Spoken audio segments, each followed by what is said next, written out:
Merhaba, sonunda geldim. Kusura bakmayın, biraz teknik şeylerle uğraşıyordum.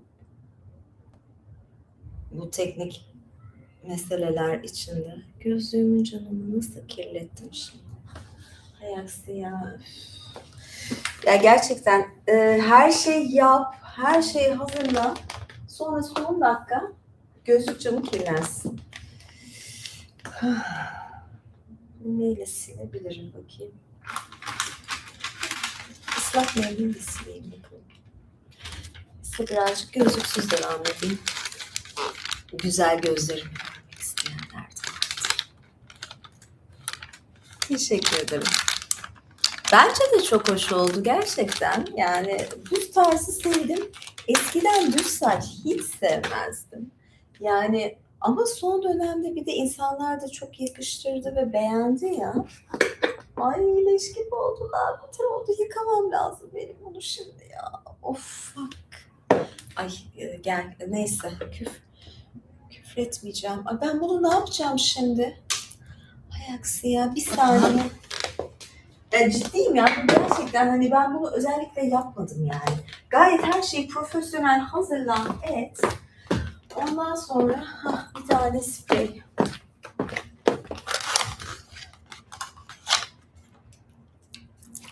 Bezi var mı? Var. Oh. Benim kadar gözlük camı kirleten, gözlük camı çizen, 3 ayda bir gözlük camı, 2 ayda bir gözlük camı değişen kimse yoktur herhalde. Ve yani hep en sonunda yıkıyorum. Foşur foşur yıkıyorum. Başka türlü çaresini bulamıyorum. Bakayım bu da bir şeyin. Bu çok güzel sildi be. Reklam gibi oldu bu ama reklamını yapmıyorum. Neyle sildiğimi söylemeyeceğim ama bu bana hangi optikten geldiğini gerçekten çok iyi oldu. Bu sıvı da iyiymiş, bu bez de iyiymiş. Ben bunu iyi... Ne yaptım biliyor musunuz? Gerçekten. Yani bunu silerken sildim, temizledim. Sonra ne oldu? Şey oldu. Elimi tekrar değdirip tekrar kirlettim. Bu arada köpeğimin tekini düşürdüm.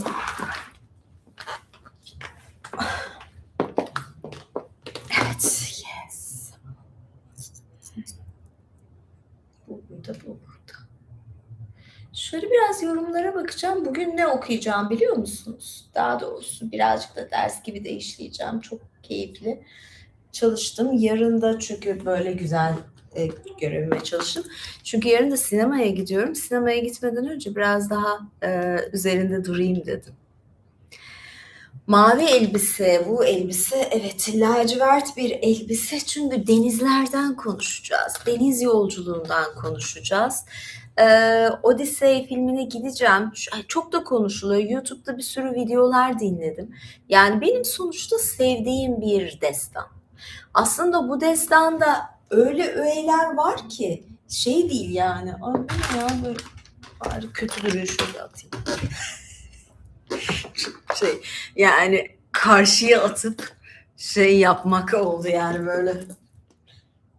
Halının altına süpürmek, halım yok şu anda. Yaz sıcağında halı falan şey yapmıyorum. Belki ayağıma terlik giyeceğim şimdi. Yani bu destandaki bazı şeyler, öğeler, maceralar aslında başka destanlarda da var. Türk destanlarında da var.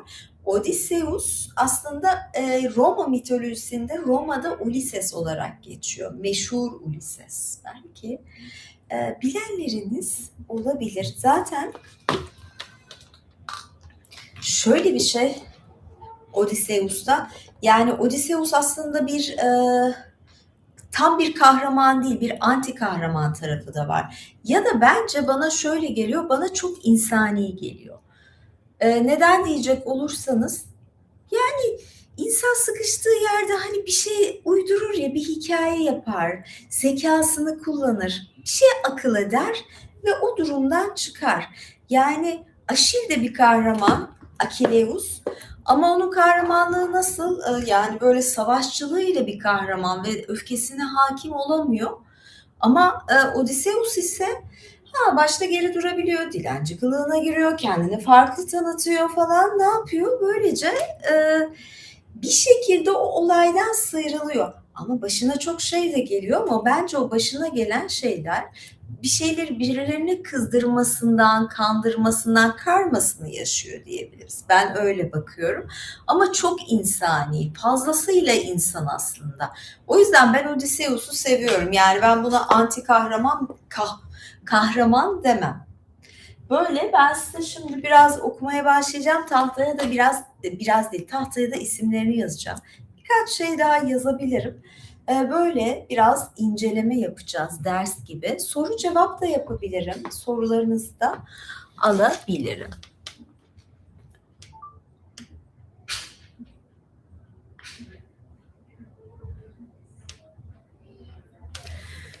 Ya Aşil Odysseus'u yer de şöyle bir şey var. Yani ikisinin şeyi farklı. Bir kere Aşil baştan kabul ediyor. Önünde iki seçenek var. Yani ya meşhur olacak ve adı unutulmayacak ama genç ölecek ya da çok uzun bir ömür yaşayacak ama unutulacak. Neyi tercih ediyor? Kısa ömrü tercih ediyor. Odysseus ise hep ölümsüzlük de vaat ediliyor ama hep yuvasına, evine dönmek istiyor. Evet. Şimdi yani sinemadan sonra filmi nasıl bulduğumla ilgili bir video çekebilirim. Hatta şöyle de bir şey var. Artık sizler için demeyeyim, hem kendim için hem sizler için de denk getirip belki önümüzdeki hafta Odysseus'un memleketinden size bir canlı yayın yapabilirim. Ne dersiniz? Evet, başlıyoruz. Ne yapacağım? Yakın gözlüğümü takacağım. Her şeyim 20'li yaşlar civarında ama gözlerim, bu ışıklar, benim bu gözlerimi bu ışıklar, bu yayınlar mahvetti. Astigmat var. Böyle de olunca şey yapamıyorum. Bir baktım ki yazılarda da daha zor okuyorum. Dedim ben en iyisi şey yapayım. Yani yakın gözlüğüyle okuyayım. Takılıyorum çünkü bazen. Işıklar falan, yani gözüm ağrıyor, kızarıyor falan bazen. Öyle oldu. Evet. Birazdan tahtaya da geçeceğim. Başlıyoruz. Odysseus, Yunan mitosundan günümüze kalmış en ünlü kahramandır. Uluslararası bir kişi olmuştur denebilir. Çünkü serüvenleri zamanımızda çok tutunan macera romanına çığır açtığı gibi kendisi de modern insanda aranan erdem ve nitelikleri kişiliğinde topladığı için uygarlık, insanlık tarihinde bir prototip, bir ilk örnek olarak girmiştir. İnsanlık tarihine bir prototip, bir ilk örnek olarak girmiştir. Dedim ya, çok insan Odysseus. Serüvenlerinin anlatıldığı Odisea ise Odise diye dillere girmiş, aşılmaz engellerle dolu, sonu gelmeyen yolculukların adı ve sıfatı olmuştur. Serüvenlerinin anlatımına girişmeden kişiliğinin çeşitli nitelikleri üstünde durmalıyız. Homeros destanlarında bu çok yönlü, çok bilmiş, çok akıllı ve görmüş geçirmiş yiğide verilen çeşitli sıfatlar arasında üçü üstünde durmaya değer deniyor ve ben o üç ismi yazacağım buraya.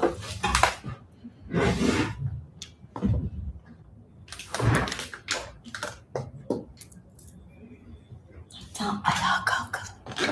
Değil mi? Hani öğretmen tahtaya geçer, ayağa kalkar falan ya. Neydi?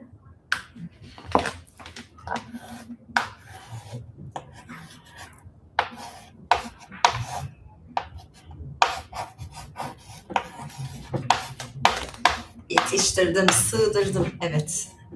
Yani yazmak zor, bakmayın siz. Değil bu.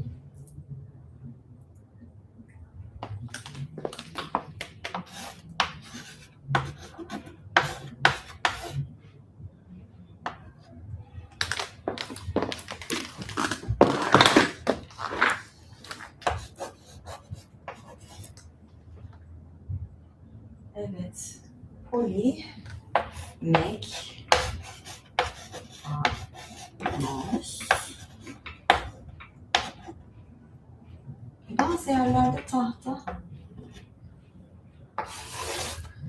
Sonuncusu da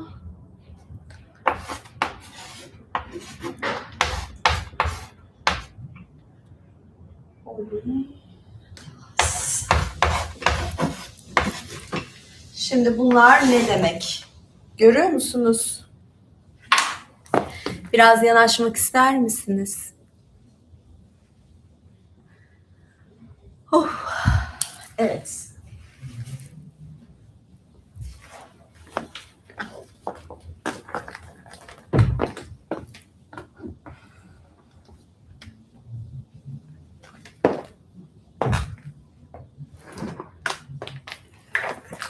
Tahtaya kalkayım dedim.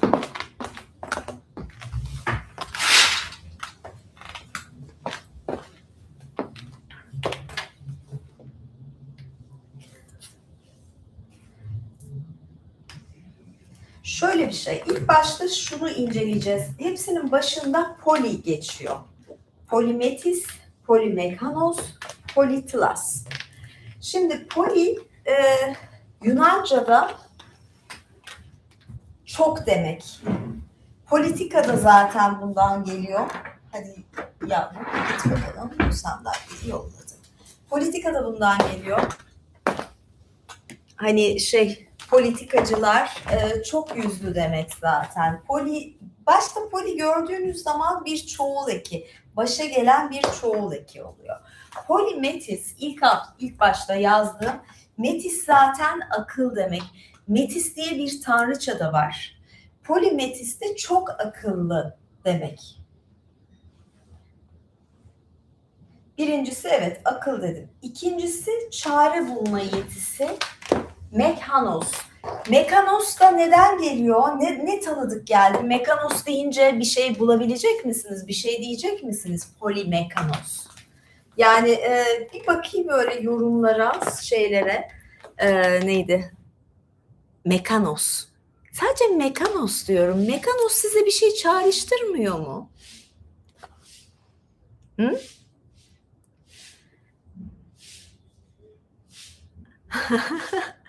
Kılıçlar çok iyi. Tabii. Mekanos hayır. Şöyle polimetis, metis akıl demek dedik. Polimekanos, çare bulan demek. Yani aslında çare bulma yetisi. Mekanik. Yani bir şeyin mekanik bir şey çare bulur. Ben şimdi bunu söylediğim zaman keşfettim. Polimekanos, mekanik kelimesinin kökü. Daha doğrusu mekanos, mekanik kelimesinin kökü. Poli de başına gelince çok yönlü demek oluyor. Evet. Ve üçüncüsü de politlas. Politlas buna bir şey diyemeyeceğim çünkü bu kelimeyi bilmiyordum. Sabır demek, sabreden demek. Yani üçüncüsü de çok sabırlı. Şimdi tekrar oturayım ben. Bu tahta işini şimdilik hallettik. Belki tekrar tahtaya geçerim ama ne yapacağız? Evet. Kendisi cin fikirli, yani çok akıllıdır, kurnazdır. Güç durumların içinden sıyrılmak için bin bir düzen ve çare düşünür, durmadan düşünür. İçinde bütün olanakları tartışıp durur. Odysseus istediği amaca varmak için gerekince yalan söylemesini, masal uydurmasını, el alemi kandırmasını ve en çetin, en çetrefil durumların, en korkunç tehlikelerin içinden yağdan kıl çekercesine ayrılmasını bilir. Bunun dışında öylesine bir karşı koyma, bir dayanma gücü vardır ki akıllara durgunluk verir. Odysseus hiçbir yiğidin karşılaşmadığı güçlüklerle karşılaşır. Gerçi Herakles doğanın çeşitli canavarlarını alt etmiş, kötülüğü simgeleyen güçleri yenip iyileştirmenin zaferini sağlamıştı çoğu kez ama Odysseus'un karşısına çıkan doğal güçlükler doğa unsurlarının kendileridir. Ama tabii ki biraz Odysseus'un kendi etti kendi buldu şeyi de var. Bu uzak gözlüğü. Evet, yakın gözlüğü. Uzağa bakmamam lazım ama. Evet. Gayet iyi görüyorum. Neyse yalnız şu ayakkabıları bir şey yapacağım. Biraz çıkaracağım. Çünkü şey yaptı.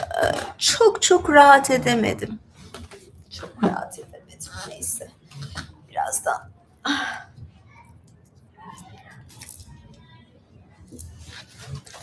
Devam edeyim.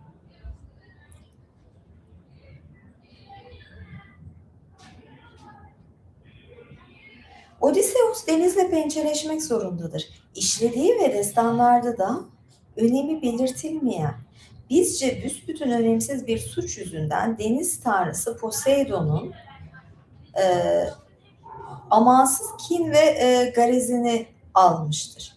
Yiğidin tüm çabalarını boşa çıkarmak, onu denizde boğmak, yok etmek ister Poseidon. Çünkü Poseidon'un oğlu var, canavar oğlu var. Tek göz onu kör ediyor ya, o sebeple. Buna daha sonra geleceğiz. Yani nasıl kör etmiş, ne olmuş falan diye.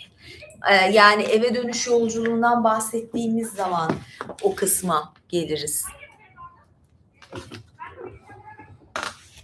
Devam ediyoruz.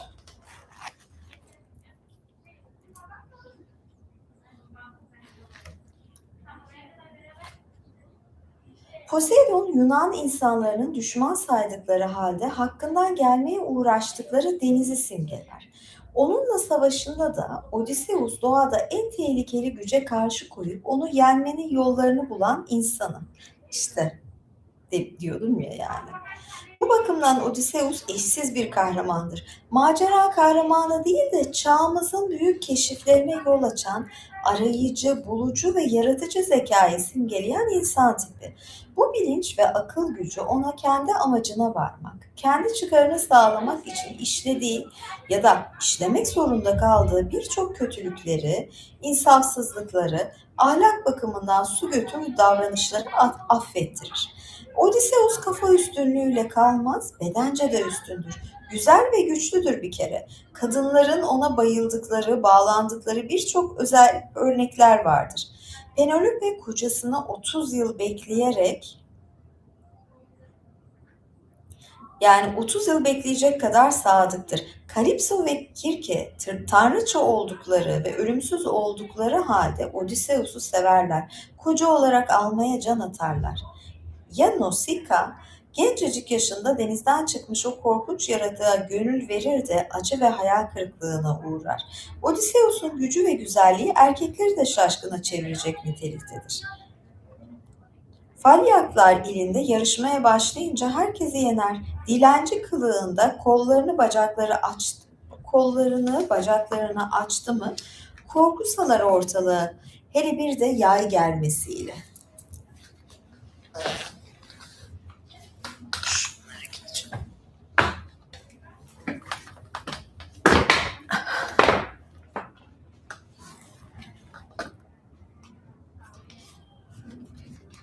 Şunlar daha terlik. Biraz daha bununla çok rahat edemedim. Ayaklarımı sıktı. O yüzden bunları giymek istedim.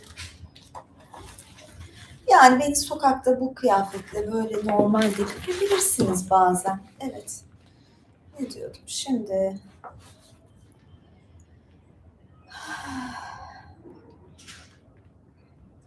Kimsenin yerden bile kaldıramadığı yayı gerip okunu tam hedefine vurmasında ne yaman atlet olduğu ortaya çıkar. Odysseus genç de değildir üstelik. Bu başarıyı kazandığı zaman 30 yıllık savaş, denizlerde sürünme, binbir acıya katlanma onu yıpratmıştır. Bu olgun ve yetkin yiğidin yine de bu kadar üstün bir direnme gücü göstermesi onun kişiliğinde ilk çağın insan idealinin dile geldiğini gösterir. Bakalım şimdi mitos bu ideal insan tipini ne gibi masallarla donatmış ve süslemiştir. Adı ve doğuşu, Odysseus adının kaynağını açıklamak için ta ilk çağda yapılan çabalar sonuç vermemiş, adın asıl anlamı anlaşılamamıştır. Batı dilindeki Odysse'nin türediği Latince Ulysses'e gelince yiğidin bir Yunan lehçesinden alınmış adıdır. Odysseus, Kuzeybatı Yunanistan kıyılarının karşısında bulunan İthaka adasında doğmuştur. Babasının adı Laertes, anasının adı Antikea'dır. Evet, Antiklea'dır. Yalan dolanda usta, Otolikos'un kızı olan Antiklea'nın Laertes'le evlenmeden önce Sispihos'la yattığı, Odysseus'un bu birleşmeden doğduğu konusunda da rivayetler vardır. Yani böyle de söz ediliyor. Şimdi kesin adam şey yapmayalım. Gençliğinde efsane yiğidin delikanlılık yılları üzerine fazla bir bilgi yoktur. Akileus gibi Odysseus'un da Kairon'a çömez olduğu söylenir. Kimisi Şiron der, kimisi Kairon der. Bu değişir. Odisea'da gençliğiyle ilgili tek bir olayın sözü geçer. Dedesi Otolikos'a konuk gitmesi, bir yaban domuzu avına katılması ve orada bacağından yaralanması ki bu yara izi İthaka'ya döndüğünde dadısı Öroklia tarafından tanınmasına yol açar. Yunanistan'da kara yolculukları yaptığı da bilinir. Bunların birinde Lakedamion'a gitmiş de konuğu İfitos'la karşılaşmış. İfitos da ona Orotos'un ünlü yayını vermemiş ki bu yayla bu yayı vermiştir diyor. Evet, bununla da diğer taliplerini öldürecek. Yani evine gittiği zaman karısının hani böyle karısının taliplerini falan o yayla öldürüyor zaten, o geniş yay. Aslında bir film daha var bununla ilgili. Odysseus'la ilgili Dönüş diye bir film var. The Return. Kim oynuyordu? Ralph Fiennes ve Juliette Binoche oynuyor. Çok mütevazi bir Odyssey filmi. Yani ne oluyor? Gelmiş, tüm maceraları gelmiş, İthaka'ya varmış ama dilenci kılığında bir şekilde karısına ben geldim diyecek, oğluna ben geldim diyecek ama her tarafta talipler var. Sıkıntılı bir şey yani. Hemen öldürebilirler orada. İnandırması lazım falan. Yani onların şey yapması lazım. Yavaş yavaş o şeyi anlatıyor. Hatta böyle kendi de çekiniyor, utanıyor. Ben nasıl 20 yıldır yokum ortada, nasıl ben geldim diyeceğim falan diye. Güzel bir film, onu da izleyebilirsiniz.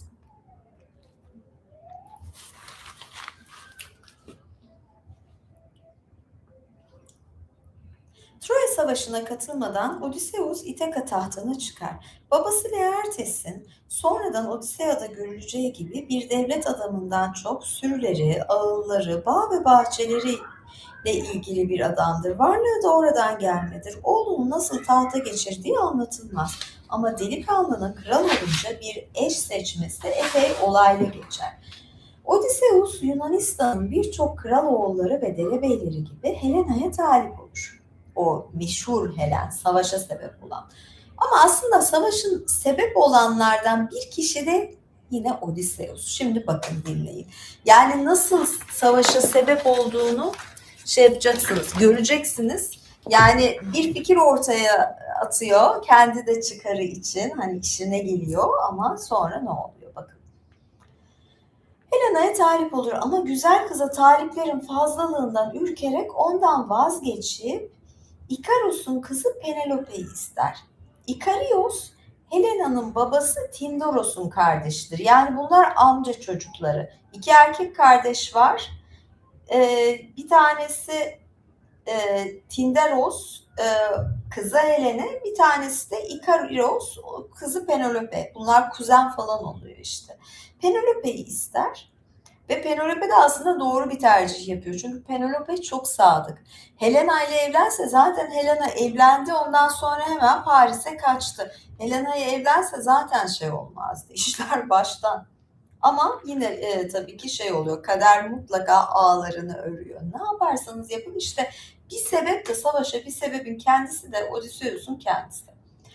Odysseus Tindaros'u kendine dost edinmek için güçlü bir adam. Taliplere Helena'nın seçeceği kocaya arka olmaya ant içmesini önerir. Yani Helena'yı bir sürü kişi istiyor, yüzlerce kişi istiyor. ve diyor ki tamam, Helena birini seçecek, evlenecek ama evlendiği zaman siz de bu evliliği destekleyin. Yani eğer bir yamuk olursa, Helena kaçırılırsa, bir şey olursa hepimiz onu almaya beraber gideceğiz. Talip olduk. Herkesçe benimsenen bu öneri ileride Troya seferine yol açacaktır. Odysseus Penelope ile evlenir. Telemakos diye bir erkek çocukları olur. Ama çocuk daha kundaktadır ki Helena'nın kaçırıldığı, kocası Menelaos'un yardım istediği haberi duyulur. Odysseus savaşa gitmemek için elinden geleni yapar. Delirmiş gibi davranır. Ama Palamedes yalanını yüzüne vurur. Yiğit de Palamedes'e karşı ileride korkunç bir öç almayla sonuçlanacak derin bir kin besleyerek sefere çıkmak zorunda kalır. Teşekkür ederim.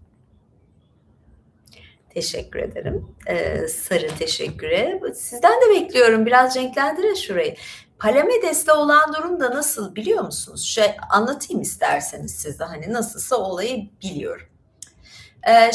Odysseus çok kurnaz ya, savaşa gitmek istemiyor ve yapıyor, deli taklidi yapıyor. Tarlasına tuz ekiyor ve eşekle boğayı ikisini bir yapıyor. Yani dur bakayım, Palamedes maddesinde nasıl öldürüldüğünü de ben zaten hani yapmıştım ama şöyle bir şey yapıyor.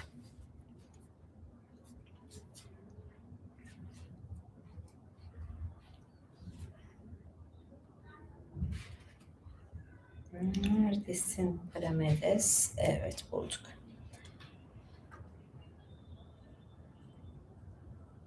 Diyor ki sabana bir öküzle bir eşek koşmuş ve toprağa da tuz ekmektedir.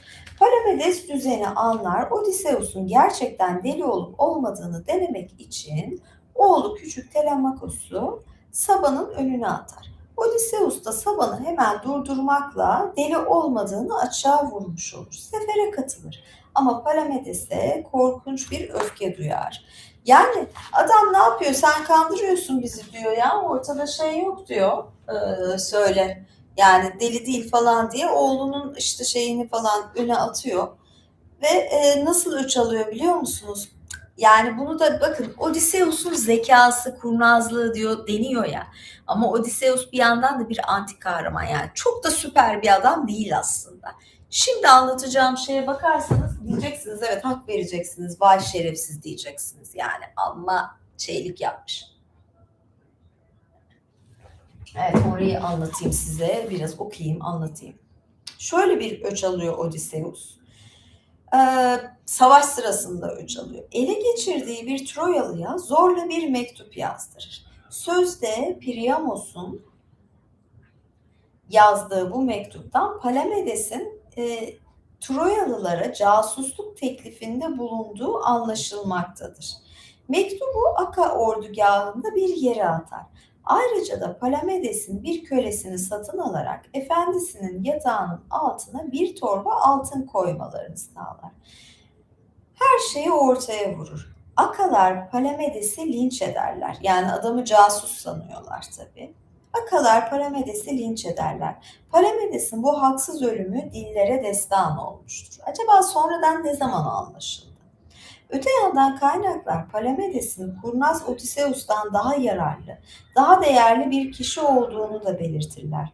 Adı avuç el anlamına gelen Palameden türemiş olan Palamedes, Yunan alfabesine birçok harfler katmış. Alfabeyi tanıtmış Alfabeyi Katmos tanıtmış Yunanistan'a, ama Palamedes kuşların uçuşuna bakarak Helenlere özgü bir harf olan Üpsilon'u bulmuş. Üpsilon neydi? Bir saniye ya. Bir dakika. Ben de taktım Üpsilon yazılımını da. Üpsilon başka yerlerde de geçiyor ama evet, Yunan harfi, kuş uçuşu diyor.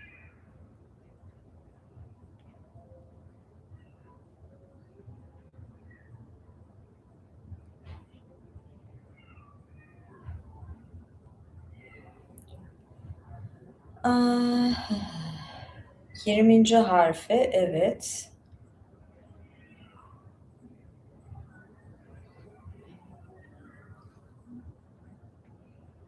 Yazılışı tam nasıldı? Y ama Y'nin bunun acaba yazılışında kanat gibi miydi?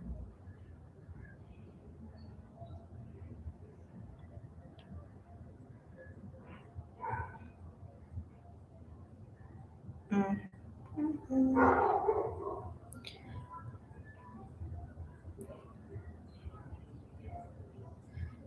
Evet, yani aslında çok da böyle bir şey yok bildiğiniz Y harfi küçücük küçücük böyle de küçük olarak versiyonu Y ve U bu yani. Hani şey dedim ben acaba daha farklı bir harf miydi? Yok, hayır. Tamam. Ama üpsilon deniyor. Okunuşlar falan farklı zaten. Şöyle bir şey, babası Noopilos Palamedes'in öcünü alıyor deniyor. Hem ama öcünü alıyor ama korkunç bir şekilde de ölüyor. Nasıl öcü aldığını biliyor musunuz? Üpsilon'u bulmuş, sayıları tanıttığı, ayların süresini yıldızlara göre saptadığı, para kullanmasını, dama oyununu ve zarları keşfettiği söylenir. Yani aslında Palamedes bayağı faydalıymış. Şey Odysseus'u kızdırdığı için çok bir şekilde yani hain damgasıyla linç edilerek, taşlanarak öldürülmüş. Babası da ne yapıyor intikam için biliyor musunuz? Şey yapıyor. Bu savaşa katılan Akalıların kadınlarını baştan çıkarması için adamlar tutuyor. Bu savaşan adamlar dönüyorlar bir bakıyorlar bir şey oluyor. Bayağı kurnaz bir şekilde yapmış. Karıları aldatmış bunu. Buna sebep de aldatmalarına sebep de bu bunun babası. Evet. Palamedes'in babası. Ama sonra gemisi kayalara çarparak ölüyor deniyor. Hani bunu tespit ettiklerinden mi onu bilmiyoruz ama yani gördüğünüz gibi dolu entrikalar, herkes herkese bir şey yapıyor yani. Evet, şöyle devam edelim. Ama birazcık daha okuma yapacağım. Ondan sonra bitireceğim.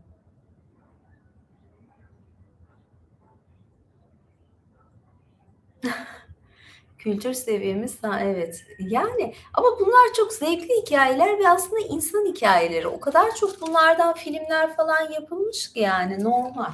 Evet, devam ediyoruz. Atreus oğullarının davasını benimser. Bir efsaneye göre Helene'yi geri almak için Troya'ya gider. Bu elçilik başarısızlıkla sonuçlanınca Liokomedes'in Likomedes'in sarayında saklanan Akileus'u bulup getirmek için yola çıkar ve kurduğu düzenle genç yiğidin savaşa katılmasını sağlar. Kıbrıs kralı Kinyaras'a elçi giden de odur diyor. Troya Savaşı ile ilgili de kısa bir bölüm okuyacağım. Ondan sonra bugünlük sona erecek. Sanırım hatta şöyle diyeyim dönüş yolculuğu ile ilgili filmi izleyip filmle ilgili bir video çekmeyi düşünebilirim. Ya da dediğim gibi yani zaten belki de Odysseus'un memleketinden size bir yayın açarım. Troya Savaşı da Misya'ya çıkarma ile sonuçlanan ilk seferde Odysseus büyük bir rol oynamaz. Telefos'un yarayı açan kimse onun eliyle iyileştirilmesi gerektiğine ilişkin Tanrı sözünü yorumlamakla kalır. İkinci seferin başında Aulis'te İfigenya'nın kurban edilmesine ön ayak olur. İfigenya da Agamemnon'un kızı. Agamemnon Artemis'in bir geyiğini avlıyor. Ama Artemis'in sevdiği, kıymet verdiği, yasakladığı bir geyik. Bu geyiği avlayınca Artemis onu lanetliyor. Ve bir türlü şeye başlayamıyorlar. Yani yola çıkıyorlar ama ulaşamıyorlar şeye. Rüzgar kesiliyor. Ve bunun içinde Agamemnon'un Tanrı'yı kızdırdığına ve bir kurban adak yapması gerektiğine karar veriliyor. O zaman da söyleniyor ki Ifigenia kızını kurban ediyorlar. Böyle bir şey oluyor. Agamemnon'un zaten ölüm nedeni de aslında kızını kurban etmesi. Karısı bu durumu affetmiyor. Agamemnon'u da belki ayrıca okurum. Onun hikayesi de ilginç ama o hiçbir zaman Aşil ya da Odysseus gibi böyle bir kahraman olmadı. Evet, devam ediyoruz. Troya önündeki 10 yıllık savaş süresi boyunca Odysseus'un hem savaşçı, ordu komutanı hem danışman, elçi, arabulucu olarak oynadığı rol, gösterdiği canlılık ve atılganlık anlatmakla bitmez. İlyada'nın hemen her sayfasında adı geçer. Savaşların hepsine katılır. Sürüyle Troyalı öldürür. Başkalarını savaşa sürmekte, onlara yardım etmekte herkesi geçer. Gece keşfe çıkmak gibi tehlikeli görevler yüklenir ve hepsinden önemlisi Troya şehrinin savaşla ele geçirilmeyeceğini anlayarak tahta at fikrini ileri sürer. Ve bu düzenin gerçekleşmesine ön ayak olur. Odysseus'un bu yiğitlikleri, yararlılıkları İlyada'da bütün ayrıntılarıyla anlatılmıştır. İlyada'nın sözü geçmeyen tragedya gibi daha sonraki kaynaklarda anlatılan başka olay ve efsaneler içinde belli maddeler saymış, bunlara bakabilirsiniz diyor. Ben şimdi onu şey yaptım. Böyle şey var ve sonra dönüş yolculuğu hikayesi var. Zaten filmde dönüş yolculuğunu daha çok anlatıyor. Ve dönüş yolculuğu ile ilgili bir kısımlar size okuyacağım, yorumlayacağım ama önümüzdeki hafta. Bugün değil. Öncelikle biraz Odysseus'u tanıyalım dedim. Ama şu bence çok keyifli oldu. Ben böyle şeyleri çok seviyorum. Evet. Şöyle biraz bakayım. Teşekkür ederim. Ya bir de böyle konuyu biliyorum, hakim olduğum konular olunca benim için daha zevkli oluyor. Yani sadece okumuyorum, anlatıyorum da zaten. Yani gördüğünüz gibi Odysseus aslında kimine göre böyle yorumlayacak olursak, ay şerefsiz, az şeyde değilmiş yani, az puşlukta yapmamış falan deneyecek tipte biri. Yani çünkü şey değil, tamamen saf bir yiğitlikle harika bir insan olmak falan, hani çok dürüstlük falan, böyle bir tip değil. Tamamen şey, insan.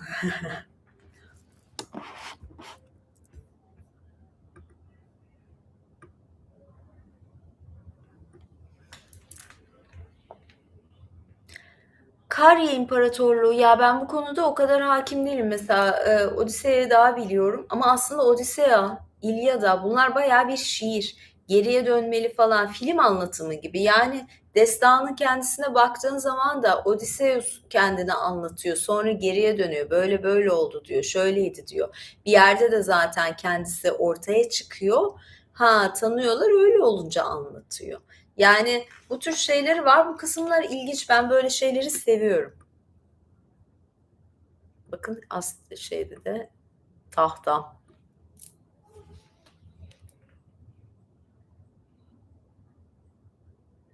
Teşekkür ederim. Evet, görüşmek üzere. Şimdi ben bir kıdemli savaşçı yayını açacağım. Canlı yayın. Dik bir canlı yayın. Telefonumu yere koyuyorum. Hani sizin bazı görmek istediğiniz şeyler var ya. Biraz da belki onlara hafif otoriter kimliğimi gösteririm. Öyle mi diyorsunuz? Teşekkür ederim.